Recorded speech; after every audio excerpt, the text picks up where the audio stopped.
ফুপিয়ে কাঁদছে উষা। কান্নার চাপায় চোখ দুটো লালচে হয়ে উঠেছে, বারবার নাক টানছে, একটু পরপর ফুপিয়ে উঠে শ্বাস ফেলছে গভীরভাবে। আর ওর এমন কাণ্ডে দাঁত কেলিয়ে হাসছে ইন্তেশার। এই তো কিছুক্ষণ আগে দুজন শাওয়ার নিয়ে এসেছে। ইন্তেশার নিজেই উষাকে গোসল করিয়ে দিয়েছে যত্ন করে। বাথটাবে উষ্ণ পানির মাত্রা ঠিক রেখে গোসল করিয়েছে। তারপর আগ বাড়িয়ে আজ নিজের একটা শার্টও পরিয়ে দিয়েছে তাকে। শার্টটা উষার হাঁটু সমান, স্লিপ দুটো হাতের তুলনায় অনেক বড়। তবুও এতক্ষণ সব ঠিকঠাকই ছিল। বিপত্তিটা ঘটেছে উষাকে এখন এই অবস্থায় দেখে। ভোরের স্নিগ্ধ আভায় উষাকে ভীষণ মোহনীয় লাগছে। ইন্তেশারের মনে হয় বিয়ের পর মেয়েটা আরও সুন্দর হয়েছে, সকালের শিশির ভেজা সদ্য ফোটা ফুলের মতো।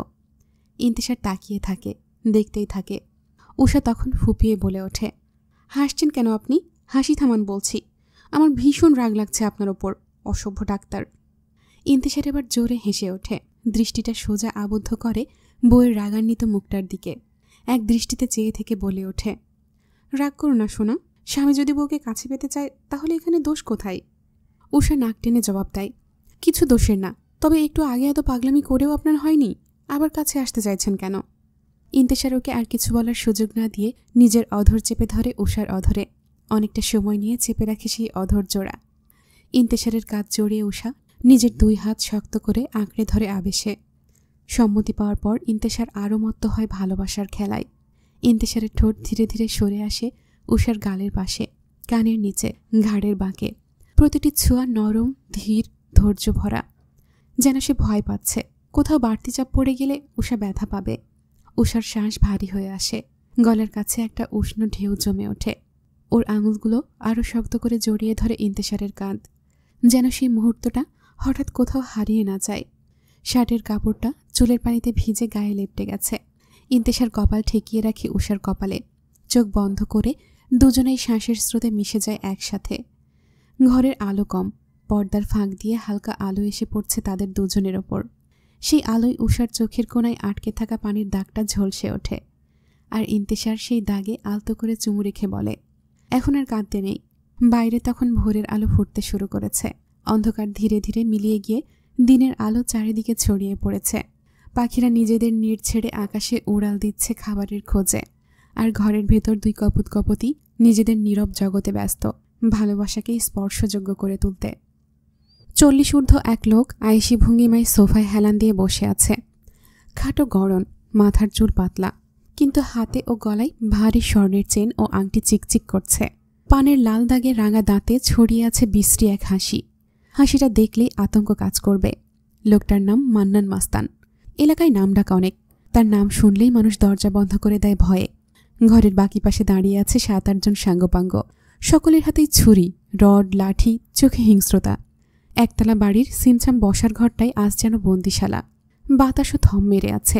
সোফায় ঠিক পাশে বসে আছে মোমুর বাবা, চোখে মুখে অসহায় আতঙ্ক। তার দৃষ্টি আটকে আছে 10 বছরের ছেলে জিহাদের দিকে।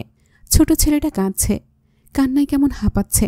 ছোট ছেলেটা ভয়ার্ত চোখে ওদের দিকে তাকিয়ে শব্দ করে, কাপা হাতে নিজের শার্ট আঁকড়ে ধরে। বুঝতে পারছে না কি অপরাধে তাদের এইভাবে আটক করে রেখেছে মাস্তানের দলটা। বাড়ির ভেতর ঘর থেকে ভেসে আসছে মোমুর কান্নার শব্দ। দরজার আড়ালেই কাঁদছে, গলার স্বর ভারী হয়ে গেছে, চোখ দুটো লাল হয়ে ফুলে উঠেছে।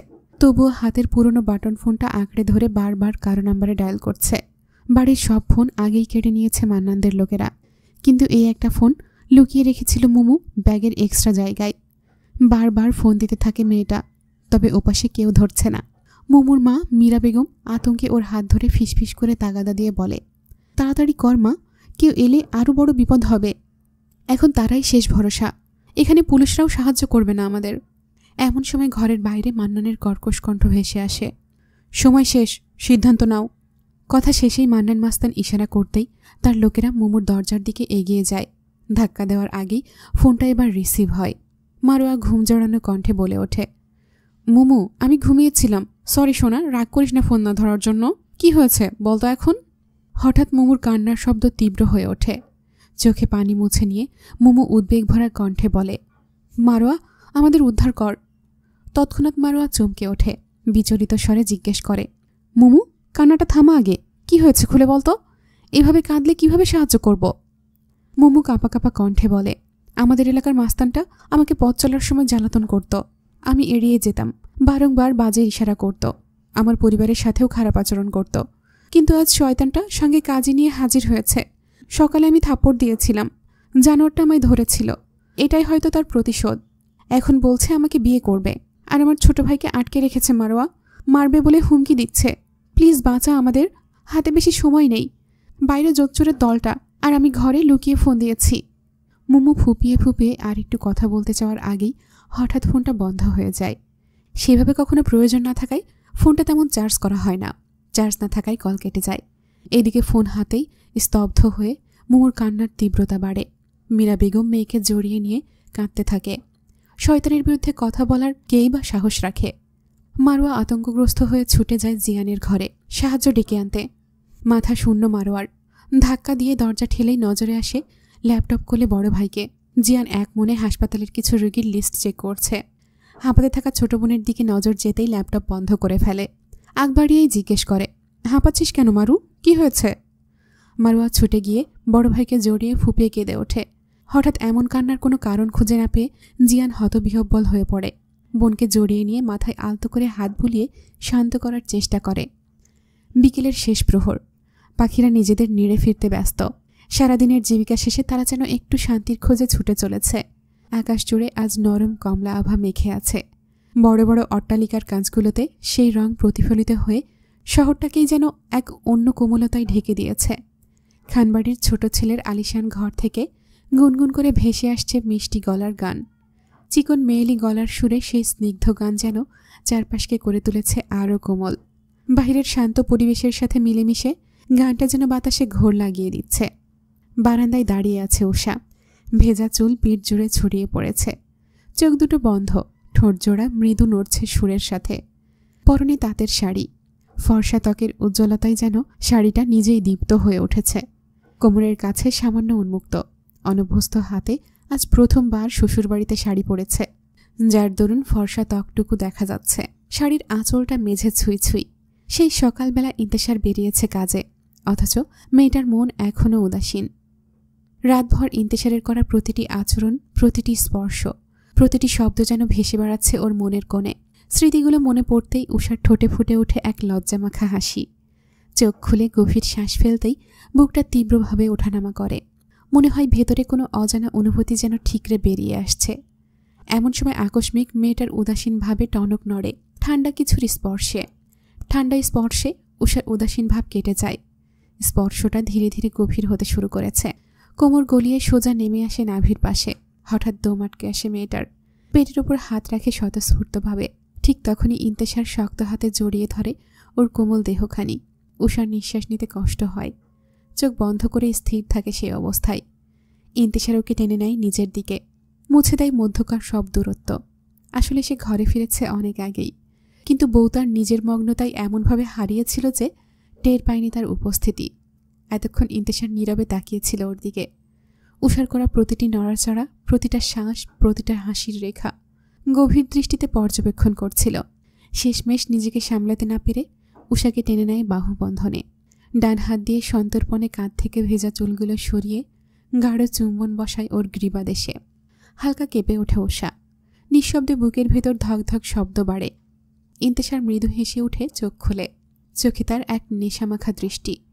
মুহূর্তেই উষাকে কোলে তুলে নেয় সে। নিজেকে হঠাৎ শূন্যে আবিষ্কার করে উষা চমকে ওঠে। আতঙ্কে স্বামীর গলা জড়িয়ে ধরে বলে ওঠে কাঁপা স্বরে, এই আপনি কি করছেন ডাক্তার সাহেব? নামিয়ে দিন, দয়া করে নামিয়ে দিন আমাকে। চুপ করে কোলে থাকো। সেই কখন আমি ঘরে এসেছি, অথচ তুমি বেখেয়ালি হয়ে গুনগুন করছ। ঘোর অপরাধ এটা বেবি গার্ল। স্বামী কাছে নেই, অথচ আপনি স্বামীর আদর মনে করে লজ্জা পাচ্ছেন। তার উপর শাড়ি পরেছেন। আমাকে কি পাগল করার ইচ্ছে পুষেছেন মনে মনে? তা তো হতে দেওয়া যায় না। চলো তোমায় স্বামীর আদর আবার দেই। রাতের ডোজে হয়নি, এবার হার্ডলি নিড। ইন্তেশারের কথায় উষা কিছু বলার আগেই ঠোঁট চুপ করিয়ে দেয় ইন্তেশার। মুহূর্তে নিস্তব্ধ হয়ে যায় চারদিক, শুধু নিঃশ্বাসের শব্দ। উষার বুক ওঠানামা করছে দ্রুত। ইন্তেশার ওর চোখের দিকে তাকিয়ে মৃদু হাসে। সেই হাসিটাই যেন আগুন হয়ে জ্বলে ওঠে মেয়েটার বুকের ভেতর। ধীরে ধীরে ইন্তেশার ওর গাল ছুঁয়ে নামিয়ে আনে ঠোঁটের কাছে। ওষ্ঠদ্বয় মিলিয়ে যায়। একরাশ কাঁপুনি বয়ে যায় উষার শরীরে। ওর হাত দুটো নিজের অজান্তেই ইন্তেশারের কাঁধে উঠে যায়। কিছুক্ষণের মধ্যেই ইন্তেশার উষাকে আরও কাছে টেনে নেয়। গা ঘেঁষে ফিসফিস করে বলে, এখনো কি নামাতে হবে? উষা চোখ বন্ধ করে মাথা নাড়ল। লজ্জায় মুখটা লাল হয়ে গেছে। ইন্তেশার ওর কপালে চুমু খায়, তারপর ধীরে ধীরে ঠোঁট বেয়ে নেমে আসে গলায়। উষা নিঃশ্বাস ফেলতে থাকে ভারীভাবে। চারদিকে নরম আলোয় ভরে গেছে, পর্দা হালকা দুলছে। আড়ষ্ট স্বরে উষা আবার বলে, নামিয়ে দিন না ডাক্তার সাহেব, আমি পড়ে যাব তো। পড়তে দিলে তো ধরার দায়িত্ব আমার। ইন্তেশারের ঠোঁটে বাঁকা হাসি খেলে যায়। উষা রাগ আর লজ্জা মেশানো চোখে তাকায়। আপনি একদম ভালো না। কথাটার উত্তর দেয় না, বরঞ্চ ইন্তেশার কোলে থাকা অবস্থায় ওর চুলে আঙুল বোলায়। নরম গলায় বলে, আজ একটু বেশি সুন্দর লাগছে তোমায়। উষা চোখ নামিয়ে ফেলে, ঠোঁটের কোণে হালকা হাসি ফুটে ওঠে। ইন্তেশার ঝুঁকে পড়ে কানে ফিসফিস করে বলে, আজ রাতে শুধু তুমি আর আমি বেবি গার্ল, একটু কাছাকাছি। উষা হঠাৎ থমকে যায়, চোখ বড় বড় করে বলে ওঠে, মা তুমি এখানে? ফট করে ইন্তেশারের হাত কেঁপে ওঠে মুহূর্তেই। ও উষাকে ছিটকে ফেলে দেয় বিছানায়। কোথায় মা? কই? উষা তখন খিলখিল করে হেসে পালিয়ে যায় বারান্দার দিকে। ইন্তেশার হতভম্ব হয়ে দাঁড়িয়ে থাকে, তারপর নিজের মাথায় হাত দিয়ে হেসে ফেলে। এই মেয়েটাকে একদিন সত্যিই পাগল করে ফেলবো আমি। অন্যদিকে মুমুর বাড়িতে। বল কবুল, এইভাবে মুখে তালা দিলে ফলটা একটুও ভালো হবে না বলে দিচ্ছি। রাগে ঘৃণায় অপমানে বিশ্রী মুখের ভাষাতে নত করে রাখা মুখটা উঁচু করে মুমু। চোখ দুটো ভয়ঙ্করভাবে লাল। রাগের দরুন অধৈর্যরা থরথর করে কাঁপছে। নিজেকে সামলাতে বিয়ের লাল শাড়ির আঁচলে যুদ্ধ লাগিয়েছে মুমু। তবুও জোচ্চোরের দলটা শান্ত নেই। শয়তানি হাসি ঝুলিয়ে বিশ্রী ভাষা বলে চলেছে। ছোট্ট জিহাদকে কাঁদাতেও ভুলল না মাস্তানের সাঙ্গপাঙ্গরা। এতেও যখন লাভ হয় না, মান্নান এবার হাত বাড়িয়ে মুমুকে ধরতে নেয়। মুমু সরে বসতেই হিংস্র দানবের মতো থাবা দিয়ে হাতটা ধরে ফেলে মান্নান। লাল টকটকা দাঁত বের করে লোভাদুর চোখে বলে, শালির তেজ দেখি কমে না, ভালোই ভালোই বিয়েটা কর, তাছাড়া তোর পরিবারের কেউ জীবিত থাকবে না। মুখ খোল।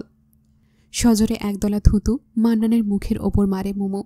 রাগে হিতাহিত জ্ঞানশূন্য হারিয়ে মেয়েটা ভুল করেই বসে, যার ফলস্বরূপ মান্নান গর্জে ওঠে। বসা থেকে উঠে দাঁড়িয়ে টিস্যু দিয়ে মুখটা মুছে ফেলে। ততক্ষণে মুমুর শিরদাঁড়া বেয়ে ঠান্ডা স্রোত বইতে শুরু করেছে। যতই মুখে রাগের ছাপ থাকুক না কেন, অন্তর ভয়ে কুকড়ে উঠেছে। এইদিকে মান্নান মুখে বিশ্রী এক গালি দিয়ে মুমুর দিকে এগিয়ে যায়। কাজী ততক্ষণে ভয়ে ভয়ে বিয়ের কাজ শুরু করেছে। আকস্মিক মুমুর হাত ধরে টান মেরে বসা থেকে দাঁড় করায় মাস্তানটা। নিজের সঙ্গীদের দিকে এক নজর বুলিয়ে চেহারায় বিদ্রুপ হাসি টেনে বলে, কবুল বলতে হবে না হারামখোরের বাচ্চা, তোর ইজ্জতের খুব দেমাগ তাই না? তোর সেই দেমাগ গুঁড়িয়ে দেব আজ। বলেই মুমুকে টানতে শুরু করে। মীরা বেগম মেয়ের এমন পরিণতি সহ্য করতে না পেরে জ্ঞান হারিয়ে ফ্লোরে লুটিয়ে পড়ে। ছোট জিহাদ চিৎকার করে বোনকে ছাড়তে বলে। মুমুর বাবা মিরাজুল শেখ আকুতি মিনতি করতে থাকে মেয়েটাকে ছেড়ে দেওয়ার জন্য, তবুও লাভ হয় না। এলাকার সবচেয়ে শান্ত গোছালো পরিবারে আজ ধ্বংসলীলা চলছে। কেউ বাঁচাতে না এলে হয়তো মেয়ের শ্লীলতা হানিতে সবাই আত্মহত্যা করবে। বাঁচার ইচ্ছেটুকু হারিয়ে যাবে। এই নিষ্ঠুর পৃথিবীতে তাদের অস্তিত্ব মুছে যাবে। তাদের কেউ কি মনে রাখবে? 2 দিন মনে রেখে ভুলে যাবে। বাস্তবতা এখানেই। মিরাজুল এবার ছুটে গিয়ে মান্নানের পা জড়িয়ে ধরে। অশ্রু চোখে বারবার আকুতি করছে মেয়েকে ছেড়ে দেওয়ার জন্য, তবু শয়তানটার মন গলছে না। ঝটকা মেরে পা ছাড়িয়ে নিতেই মিরাজুল শেখ ছিটকে পড়ে কিছুটা দূরে। কপালে সামান্য আঘাত লেগেছে, সেখান থেকে রক্ত ঝরছে। চোখের সামনে জন্মদাতা পিতার রক্ত দেখে মুমুর পা দুলে ওঠে। সারা শরীর যেন শক্তিশূন্য। সমস্ত শক্তি দিয়ে মুমু শয়তানটাকে ধাক্কা মারে।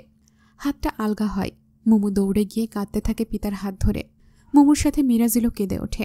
বাড়ির ভেতর অশনি কাণ্ড ঘটছে, অথচ বাঁচাবার কেউ নেই।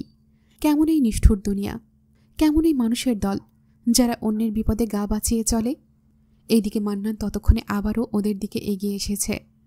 মুমুকে টেনে তোলার জন্য হাত বাড়াতেই তীব্র কিছুর আঘাতে ছিটকে পড়ে। দেয়ালের সাথে বাড়ি খেয়ে হুমড়ে পড়েছে। শক্ত ফ্লোরটা। কিসের আঘাতে মাস্তানটা এমন দূরে গিয়ে পড়ল দেখার জন্য মুমু যেই না মাথা তুলেছে অমনি মুখে হাসি ফুটে ওঠে। তড়িৎ গতিতে সামনের পুরুষটাকে জড়িয়ে ধরে মুমু। মেয়েটা ফুপিয়ে উঠেছে, কান্নার দরুন বারবার কেঁপে উঠছে। হাত বাড়িয়ে মুমুকে জড়িয়ে নেয় জিয়ান। কান্নার ফলশ্রুতিতে হেসকি উঠে গেছে। পুরুষালী বুকের কাজটাই ভিজে উঠেছে। মুমু বুক থেকে মাথা উঁচিয়ে কিছু বলতে যাবে, অথচ কথা বের হচ্ছে না। মেয়েটার ইচ্ছে করছে চিৎকার করে বলতে, ওদের শায়েস্তা করুন, আমাকে বাঁচান, অথচ কিছুই বলতে পারল না। অস্বাভাবিকভাবে মুমুর হার্ট রেট বাড়তে থাকে। জিয়ান ওর পরিস্থিতি বুঝতে পেরে মাথায় হাত বুলিয়ে শান্ত করে, বুক থেকে ছাড়িয়ে সোফায় বসিয়ে দেয় মেয়েটাকে। অন্যদিকে মান্নান উঠে পড়েছে। আক্রমণাত্মকভাবে জিয়ানকে আঘাত করতে এগোতেই জিয়ান ওকে থামিয়ে দেয়। মান্নানের মাথায় চাপ দিয়ে ধরতেই সামনের দিকে আগাতে ব্যর্থ হয়। খাটো হওয়ায় বেগ পোহাতে হচ্ছে শয়তানটাকে। কোনোভাবেই জিয়ানের বাঘের মতো থাবা থেকে মাথাটা ছাড়িয়ে নিতে পারছে না। জিয়ান ওর কাণ্ডে হেসে ওঠে, ঠোঁটের কোণে হাসির রেশ টেনে বলে, এই উচ্চতায় বিয়ে করতে এসেছো দাদু? This is not fair. আগে উচ্চতা আমার সমানে আসুক, তারপর না হয় আমি নিজে দাঁড়িয়ে আপনাদের বিয়ে দেব, ঠিক আছে না? আসলে মায়াবতীর লম্বা ছেলে পছন্দ। অট্ট হাসিতে ফেটে পড়ে দরজায় দাঁড়ানো মারোয়া। জানোয়ারটাকে অপমান করছে এভাবে, বেশ করছে। মারোয়া ধীরে ধীরে ভেতরে প্রবেশ করে। ওর পেছনে পুলিশও ভেতরে ঢোকে। মোমোদের এলাকার পুলিশ ভয়ে গুটিয়ে থাকলেও জিয়ান সরাসরি ঢাকা থেকে পুলিশদের কনফার্ম করেছে। সঙ্গে সঙ্গেই ছুটে এসেছে একদল পুলিশ। এদিকে পুলিশদের দেখেই সাঙ্গপাঙ্গরা পালাতে নিলেই সব কয়টাকে ধরে ফেলে। বাদ রাখে না মান্নানকেও। টেনে হিঁচড়ে সব কয়টাকে জিপে তুলে ফেলে। মান্নানকে নিয়ে যাওয়ার আগে জিয়ান ওর মুখ বরাবর সজোরে আর একটা ঘুষি মারে। মান্নানের নাক থেকে রক্ত বের হয়ে আসে। গলগল করে রক্ত ফ্লোরে ফোটায় ফোটায় পড়ে। মান্নান হিংস্র চোখে তাকিয়ে শাসানোর সুরে বলে, তুই কে জানি না, তবে কাজটা ঠিক করিসনি। আমাকে মারার শাস্তি ঠিক পাবি। আর শালি, তোকেও ছাড়ব না। কিভাবে তুই এখানে থাকিস আমিও দেখব। তোর বিয়ে হবে, তাও আমার সাথে, মিলিয়ে নিস। শেষ কথাটা মুমুর দিকে তাকিয়ে বলে ওঠে মান্নান। প্রশ্নের প্রত্যুত্তরে জিয়ান ওকে আবার মারতে যায়, তবে পুলিশ ওকে থামিয়ে দেয়। উত্তেজিত হতে বারণ করে। টানতে টানতে সবাইকে নিয়ে যাওয়ার আগেই জিয়ান অস্বাভাবিক একটা কথা বলে ওঠে। মারোয়ার মুখে হাসি ফুটলেও মুমুর মুখে বিস্ময়ের ছাপ স্পষ্ট। মান্নানের চোখে আগুনের ফুলকি ঝরছে যেন। মায়াবতীর বিয়ে হবে আজকেই, আর এক্ষুনি। আমি বিয়ে করব। আর তোর শাস্তি কতটা নিষ্ঠুর হতে পারে সময় হলেই বুঝবি। কিভাবে 14 শিক থেকে বেরিয়ে মুক্ত আকাশে শ্বাস নিস আমিও দেখব। তোড়পে তোড়পে মরবি, মিলিয়ে নিস। নিয়ে যান অফিসার। জিয়ানের শান্ত মূর্তিটা নিমেষেই পরিবর্তিত হয়। ওর হুঙ্কারে পুলিশরাও বেরিয়ে যায়। মারোয়া উচ্ছ্বাসিত হয়ে মুমুকে জড়িয়ে ধরে। ধর্মীয় রীতি মেনে দুই পক্ষের বাবা মায়ের সম্মতিতে কাজী সাহেব বিয়েটা সম্পূর্ণ করেন। সোফার এক কোণে লাল শাড়িতে বসে আছে মুমু। মাথাটা নুইয়ে রেখেছে ফ্লোরের দিকে। এখনও মেয়েটার চোখ দুটো বিস্ময়ে বড় বড় হয়ে আছে। কি থেকে কি হয়ে গেল সেই ভাব নাই। অথচ সামনের পুরুষটা আয়েশি ভঙ্গিতে বসে আছে। চেহারায় কোনো প্রতিক্রিয়া নেই, নেই কোনো চিন্তা। মুমু ভেবে পায় না লোকটা তার উপর, তাদের পরিবারের উপর দয়া করছে কেন। শুধু কি পরিচিত মানুষ বলে, মনুষ্যত্ব বোধ থেকে, না এর পেছনে অন্য কোনো কারণ আছে। মাথাটা ভো ভো করে ওঠে। আর কিছু ভাবতে পারে না শ্যাম স্নিগ্ধ মেয়েটি। চোখ দুটো ঝাপসা হয়ে উঠেছে। কোনোভাবেই বিয়েটা মানতে পারছে না। যেখানে সবাই জানত জিয়ান উষাকে পছন্দ করে, সেখানে লোকটার হঠাৎ করে এমন সিদ্ধান্ত নেওয়ার পেছনে কি কারণ? কাজী সাহেব ততক্ষণে বিয়ের বাকি কাজ সম্পূর্ণ করে বিদায় নিয়েছেন। পাশেই উর্মি মির্জা মুখে হাসি টেনে মুমুর বাবা মায়ের সাথে কথা বলছে। বিয়ের যাবতীয় কার্যকলাপ সেরে নিচ্ছে। মুমু মেয়ে হিসেবে খারাপ না, তার পছন্দ মেয়েটাকে। তিনি খুব করে চাইতেন ছেলেটা উষাকে ভুলে নতুন করে জীবন শুরু করুক। অবশেষে কোনো দুর্ঘটনার জেরেই হোক আর যেভাবেই হোক বিয়েটা করেছে। পবিত্র বন্ধনে আবদ্ধ হয়েছে। তাদের মধ্যে স্বামী স্ত্রীর অধিকার বোধটুকু যেন আসে। তিনি মনে মনে চান তার ছেলে যেন সুখে থাকে। মির্জাবাড়ি আলো করে নতুন প্রজন্ম দুনিয়ার আলো দেখুক। কি গো ভাবি, মাথাটা একটু উঁচু করুন। আপনার লাজরাঙা মুখটা দেখার সৌভাগ্য করে দিন দয়া করে। মারোয়ার কথাই মুমু একদমই গুটিয়ে যায়। লজ্জায় গাল দুটো টুকটুকে লাল, যেন রোদে পুড়ে ওঠা পাকা শিমুল ফুল। হাতের আঙুলগুলো মুঠো বেঁধে রেখেছে। শাড়ির আঁচলটাও শক্ত করে চেপে ধরেছে। মাথা নত, কিন্তু তবুও কৌতূহল চোখ ঘুরিয়ে সামনে তাকায়। দৃষ্টি সোজা গিয়ে পড়ে সদ্য স্বামীর মুখে। জিয়ান তাকিয়েছিল ওর দিকে।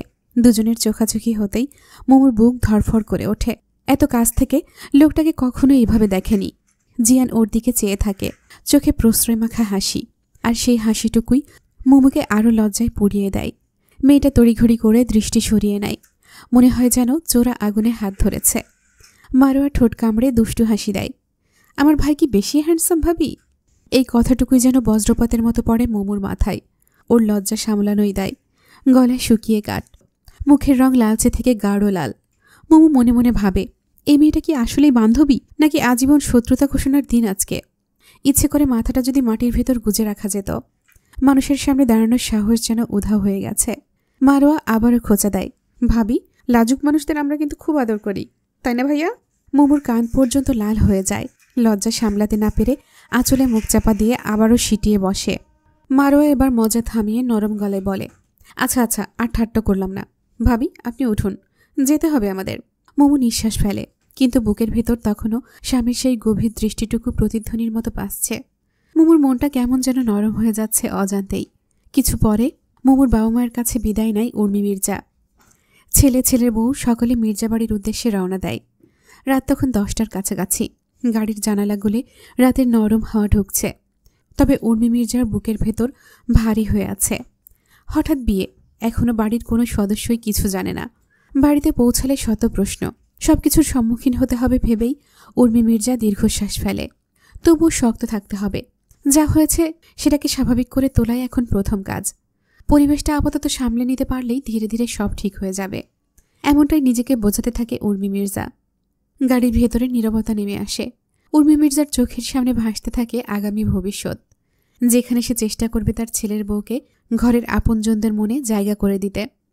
ঘুমটা মাথায় বাসর ঘরে বসে আছে মোমো। কাঁচা ফুলের গন্ধ ওর নাকে ঠেকছে। বিয়েটা সবাই স্বাভাবিকভাবেই নিয়েছে, জিয়ানের জীবনের কথা ভেবে। যেখানে জিয়ান নিজে পছন্দ করে বিয়ে করেছে, সেখানেকার কি বা কিছু বলার আছে। প্রথম বিয়েটা ভেঙে গিয়ে ছেলেটা এত দ্রুত নিজেকে সামলে নেবে, এটাই তো সোনার ডিম হাতে পাওয়ার মতো।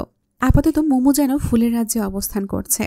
জিয়ানের কাজিনরা মিলে এসব করেছে, অথচ বড়রা বা জিয়ান কিছুই জানে না। বিশাল ঘরটাই একাকী মোমো বসে আছে। জিয়ানের অপেক্ষায় বিভোর। ঘড়িতে 11:17, অথচ জিয়ান এখনও ঘরে আসার নাম নেই। এভাবেই কেটে যায় আরও কিছুক্ষণ। অবশেষে অপেক্ষার প্রহর শেষ হয়। খট করে শব্দ তুলে ঘরে প্রবেশ করে জিয়ান, বিধ্বস্ত এক যোদ্ধারূপে। কেমন এলোমেলো লাগছে লোকটাকে মোমোর কাছে। চোখ দুটো অসম্ভব রকম লাল, মাথার চুলগুলো কপালে লুটোপুটি খাচ্ছে, অথচ লোকটার চুল সব সময় সেট থাকে। মোমোর মন খারাপ হয়ে যায়। লোকটা কি সত্যিই দয়া করেছে? ভাবনার মাঝেই মোমোর চোখে পানি চলে আসে। পানি চিকচিক করছে বড় বড় আঁখি পল্লবে। একটু ছোঁয়া পেলেই যেন গড়িয়ে পড়বে গাল বেয়ে। মোমোর ইচ্ছে করছে পালিয়ে যেতে। লোকটার যদি তাকে অবহেলার করারই হয়, তাহলে কেন নিজের সাথে বেঁধেছে? মোমো তো আর 4-5টা মেয়ের মতো স্বপ্ন দেখত, ভরা সংসার করার, স্বামীর সাথে মিষ্টি ভালোবাসার সংসার। তাহলে কি তার কপালে কিছুই নেই? এমন সময় জিয়ান নিঃশব্দে মোমোর কাছে এসে শান্ত গলায় বলে, ভারী কাপড়টা পাল্টে হালকা কিছু পরে এসো, এতে ভালো লাগবে তোমার। মোমো কোনো কথা না বলে মাথা নেড়ে সম্মতি জানায়। চোখের নিচের পানি দ্রুত লুকিয়ে ওয়াশরুমে ঢুকে পড়ে। মোমোর শরীর তখনও কাঁপছে, বুকের ভেতর ভারী শ্বাস। মোমো ওয়াশরুমের ভেতরে ঢুকতেই আয়নাতে নিজের অগোছালো চেহারা দেখে বুকটা আরও মোচড় দেয়। কাঁধে ভারী বিয়ের শাড়ি, গলা পর্যন্ত আঁটোসাঁটো ব্লাউজ, বুকটা যেন চাপা পড়ে আছে। মোমো তাড়াহুড়ো করে শাড়িটা খুলে নরম তুলোর হালকা একটা সাদা সালোয়ার কামিজ পরে। কামিজটা ঢেলে পড়ে শরীরে, এত হালকা যেন মনে হয় গায়ে কিছুই নেই। কামিজের হাতা কোনোই পর্যন্ত, গলাটা কাটা, খুব সাদাসিধে, কিন্তু সেই সাদামাটা রূপেই যেন একটা ভাঙা পবিত্রতা ফুটে উঠেছে। চুলগুলো পিঠ জুড়ে ছাড়া। এদিকে ফ্রেশ হওয়া শেষে ধীর স্থির পায়ে মোমো দরজার কাছে এসে থামল। হাতের আঙুলগুলো কাঁপছিল। জিয়ান মেয়েটার উপস্থিতি টের পেয়ে তাকায়নি পর্যন্ত। ব্যস্ত ভঙ্গিতে তখন আলমারির পাশে দাঁড়িয়ে নিজের হাত থেকে ঘড়ি খুলছে। চোখ দুটো এখনো লাল, চেহারায় একরাশ ক্লান্তি। জিয়ান এদিকে একটুও দেরি না করে ফ্রেশ হয়ে আসে। চলার শব্দ খুব মাপা, যেন কাউকে বিরক্ত করতে চায় না। কাবার্ড থেকে বালিশ কমফোর্টার তুলে নিয়ে সোজা সোফার দিকে হাঁটা ধরে। একবারও বিছানার দিকে তাকায় না। মোমোর বুকটা হাহাকার করে ওঠে। জিয়ান সেই দিকটা অনুভব করে, না দেখার ভান করে। জিয়ানকে সোফার দিকে এগিয়ে যেতেই বাদ সাধে মোমো। অবাক হয়ে বলে, আপনি বিছানায় ঘুমান, আমি সোফায় ঘুমিয়ে নেব। জিয়ান বলে, আমার অভ্যাস আছে, সমস্যা নেই। তৎপর জিয়ান এক হাতে বালিশ বুকে চেপে রেখে অন্য হাতে নিঃশব্দে পুরো রুমের উজ্জ্বল লাইট অফ করে দেয়। দুই বেড সাইডে ম্লান হলুদ আলোটা জ্বালিয়ে রাখে। ঘরটা মুহূর্তেই কোমল অন্ধকারে ঢেকে যায়। ঘরটা নিস্তব্ধ, খুবই নিস্তব্ধ। জানালার পর্দায় আলো অন্ধকার ছায়া পড়ে। দূর থেকে হালকা গাড়ির শব্দ শোনা যায়, কিন্তু ঘরটা যেন আলাদা কোনো জগতের বাইরের, পৃথিবী থেকে বিচ্ছিন্ন। জিয়ান পুরো রুমটাকে আবারও এক নজরে দেখে নেয়। তারপর নিঃশব্দে সোফার দিকে হাঁটে। সোফার পাশে গিয়ে নরম ভাঁজে কমফোর্টার বিছিয়ে শুয়ে পড়ে। চোখ বন্ধ করার আগে হলদে আলোয় সুশ্রী মুখটায় নীরবে চোখ বুলিয়ে নেয়। বুকের ভেতর গুঞ্জন ওঠে, কিন্তু মুখ খোলে না। মোমো থমকে থাকে কিছুক্ষণ, তারপর আস্তে বেডের দিকে এগিয়ে গিয়ে এক কোণে গুটিসুটি মেরে পড়ে থাকে, পাতলা চাদর নিজের বুক পর্যন্ত টেনে। আধো আধো অন্ধকারের মিশেলে বিছানার এক কোণে গুটিসুটি মেরে শুয়ে আছে মেয়েটা, অথচ চোখের কোণ বেয়ে নীরবে জল গড়িয়ে পড়ছে অনিশ্চিত ভবিষ্যতের কথা ভেবে। 2:45, গভীর রাত। হঠাৎ টের পায় কেউ মাথায় আলতো করে হাত বুলিয়ে দিচ্ছে। উষ্ণ সেই স্পর্শে শরীরটা কেঁপে ওঠে তার। চোখ খুলতেই দেখে জিয়ান বসে আছে ঠিক মাথার কাছটায়, ভেজা চোখে তাকিয়ে আছে তার দিকে। লোকটা কি কেঁদেছে? কিন্তু কেন? সে কোনোভাবে লোকটাকে কষ্ট দিয়ে ফেলেনি তো? মোমো চোখ ঘুরিয়ে এবার পুরোপুরি তাকায়, কাপা স্বরে বলে, আপনি এখানে ভাইয়া? সোফাতে ঘুমোতে অসুবিধা হত? জিয়ান থামিয়ে দিয়ে লম্বা এক নিঃশ্বাস ফেলে, হাতটা তখনও মাথায় বিরাজ করছে। আমি ভেবেছিলাম তুমি ঘুমিয়ে পড়েছ, কিন্তু তোমার কান্নার শব্দে আমি কিভাবে ঘুমিয়ে থাকি? আমার নামের সাথে জুড়েছি, অবহেলা কিভাবে করি? মোমো তাড়াতাড়ি মুখ ঘুরিয়ে নেয়, কড়া স্বরে বলে, কাঁদিনি আমি। জিয়ান মুচকি হাসে, কান্নার প্রতিটা শব্দ আমি খুব সহজেই চিনে ফেলি মিস। মোমোর গলা ধরে আসে। লোকটা তাকে দয়া দেখাচ্ছে কেন?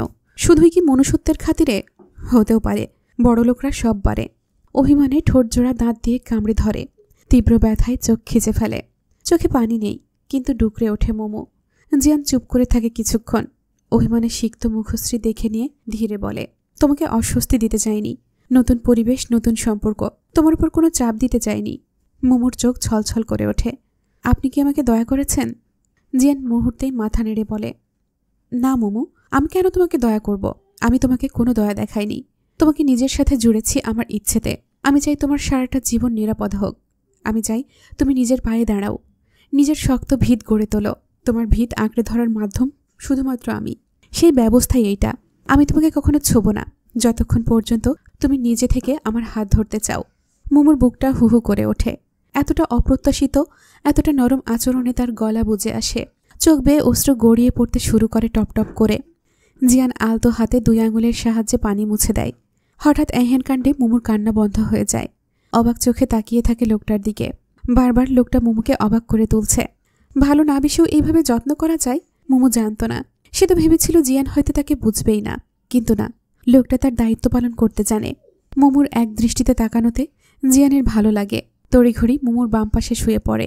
আকস্মিক এক টানে মোমোকে বুকের মধ্যেখানে জড়িয়ে নেয়। পুরুষালী তপ্ত নিঃশ্বাস গিয়ে ঠেকছে মোমোর কপালে। আবেশে মোমো চোখ বন্ধ করে ফেলে। সেই দিকে তাকিয়ে জিয়ান একটু মলিন হাসি হাসে। তৎক্ষণাৎ মাথাটা মোমোর কানের কাছে এনে জিয়ান আসতে বলে, এখন ঘুমাও। যদি ভয় পাও ডাক দিও, আমি এখানে আছি, তোমার একদম কাছে। Don't be scared Mayabati. Inteshar সদ্য হসপিটাল থেকে ফিরে এসেছে। ভারী কাঠের দরজা খুলে ভেতরে প্রবেশ করতেই নজরে আসে উষাকে। মেয়েটা মুখে হাত চেপে বারান্দা থেকে সোজা দৌড়ে ওয়াশরুমে ঢুকে পড়েছে। ইন্তেশার যে ঘরে এসেছে বেহাল উষা খেয়ালই করেনি, বরঞ্চ উষার এমন অদ্ভুত আচরণে ইন্তেশার চিন্তিত হয়ে পড়ে। ফোন, ওয়ালেট সব দ্রুত সোফায় রেখে ছুটে যায় ওয়াশরুমে। সেদিকে উষা মাথা নুইয়ে গড়গড় করে বমি করছে। চেহারার বাজে অবস্থা। এতটুকুতে মেয়েটা কেমন যেন নুইয়ে পড়েছে।